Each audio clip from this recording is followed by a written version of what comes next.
who should be the number one pick in fantasy football. There are a lot of guys in the conversation: Le'Veon Bell, Jamaal Charles, Adrian Peterson, maybe Antonio Brown if you look at a wide receiver. But I'll start with you, Neil. Who are you taking first off the board? I think it's got to be Jamaal Charles.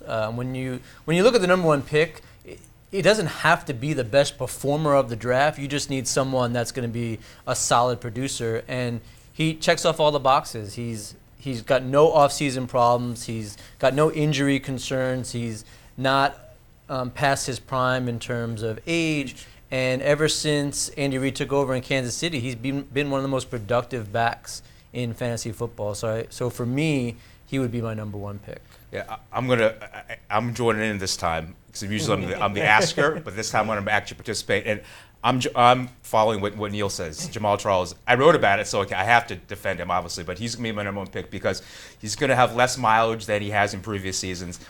People who might be worried that his touches are going down this year, that's no reason for concern, in my opinion, because you want this guy healthy in the stretch run. So maybe fewer touches. The guy averages 5.5 yards per carry, so he's going to break big runs. He doesn't need a lot of volume per game to get it done on the field and get you a lot of fantasy points. I mean, he's 2 years removed from leading the league in total touchdowns and finishing second in yards from scrimmage. So to me, he's not quite a slam dunk, but he has the edge on a couple other players. Mike, who are you taking first off the board? I mean, you can't really go wrong with Jamaal Charles, so I certainly wouldn't dispute that. Yeah. For me, the number one pick is all about certainty. I want to know whoever I draft is going to be my starting running back every week except his bye week. And for me, that's Eddie Lacy.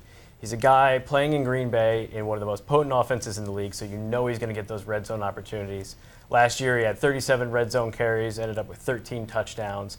You can't really go wrong with that option. You could definitely make a couple other cases, but if I got the number one pick, I'm feeling really good about Eddie Lacy. Does it concern you at all that Eddie Lacy's in an offense where Aaron Rodgers is the guy and they like to move it downfield, whereas Jamaal Charles, it's a dink and dunk passing game with Alex Smith. He's going to get more opportunities in the passing game. You're definitely going to get more opportunities, and that's why Charles certainly is a good pick. If you have him number one, you're going to feel good about him. My personal hesitation on Charles, a little bit of an injury history. Yeah. And if he gets a little bit dinged, you're really going to need to make sure you handcuff him with Niall Davis, the backup running back in Kansas City. And Lacy is certainly younger than Jamaal Charles. Exactly, less tread on the tires. Less tread on the tires, absolutely. Des, who are you going with at number one? Well, Gino, I'm going to swallow the 2-game suspension and go with Le'Veon Bell. Okay. Hey, it was bold. That's bold. It was a 3-game suspension just a couple weeks ago, right? So hey, it's trending upwards. Yes, it is. The point is, yes, you will take a 0 from him in your first 2 weeks, but you're not going to take a 0 at that running back spot. You'll plug in somebody else. You'll get 8-9. You might get a big game. You might plug in D'Angelo Williams, his backup, and get who knows what. Yeah. But, I think the combination of whoever you play in the first couple of weeks plus Le'Veon Bell gives you your best chance to have the highest scoring running back this year. He's locked into the Steelers' offense. He was an absolute yardage machine last season. And then in the second half of last season, the touchdowns started catching up to his yardage production. And, I think you're talking about a guy who's the youngest out of this whole crew. He's only 23. Yeah, right. Well, we talked about this a little bit before the cameras started rolling, but the ADP number one guy in drafts has been Adrian Peterson. We haven't talked about Marshawn Lynch, who gets a lot of work too. He really doesn't come off the field. He's a touchdown guy too. But Neil, are you surprised that Adrian Peterson is going number one, given that he played one game last year? No, because all the talk out of Minnesota is that he's going to get a lot of carries. Yeah. I mean, even the coach is saying they're going to feed him the ball as much as possible, and that's the key to any top running back is getting the opportunity. So, no, I'm not surprised.